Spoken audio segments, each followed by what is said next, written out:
BNP থেকে বহিষ্কৃত নেতা অ্যাডভোকেট ফজলুর রহমান তিনি আজকে আবার এমন একটি মন্তব্য করেছেন যেটা নিয়ে আলোচনা হচ্ছে, সমালোচনা হচ্ছে। তিনি বলেছেন, আ "আমি যদি দল গঠন করি তাহলে বিএনপির থেকেও তা বড় দল হবে।" আমি তো দল করলে বিএনপির চেয়ে বড় দল হইব, আমি করবো তো।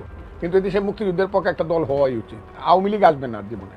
এই নেতাকে বিএনপি বহিষ্কার করেছে। কয়েকদিন আগে তিনি যে মন্তব্য করেছিলেন জুলাই আগস্ট গণঅভ্যুত্থান নিয়ে, তিনি বলেছিলেন কালো শক্তি নাকি এই জুলাই আগস্ট গণঅভ্যুত্থান ঘটিয়েছে। এই বক্তব্যের পর সারা দেশের মানুষ ফুঁসে উঠেছিল, তার বক্তব্যের প্রতিবাদ জানিয়েছিল। অবশেষে বিএনপি তাকে বহিষ্কার করতে বাধ্য হয়। তিনি আরও বেশ কিছু বক্তব্য দিয়েছেন। আলোচিত বক্তব্যগুলোর মধ্যে তিনি বলেছিলেন, "আমাকে পাগল উপাধি দিয়ে রাজাকারের বাচ্চারা বাঁচতে চায়।"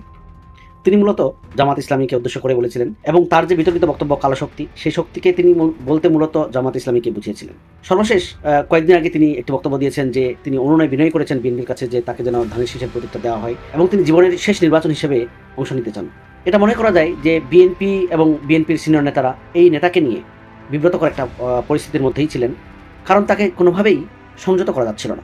যেটা মনে করা হচ্ছে, ধারণা করা হচ্ছে, ফজলুর রহমান হয়তো নিজে একটি দল করতে পারেন অথবা অন্য কোনো দলে যেতে পারেন। বিএনপিতে এই মুহূর্তে তার বহিষ্কারাদেশ রয়েছে এবং ৩ মাসের জন্য বহিষ্কার করা হয়েছে। শেষ পর্যন্ত কি হয় দেখা যাক। দর্শক, এই বিষয়ে আপনার কোনো মন্তব্য থাকলে কমেন্টসে জানান। ধন্যবাদ।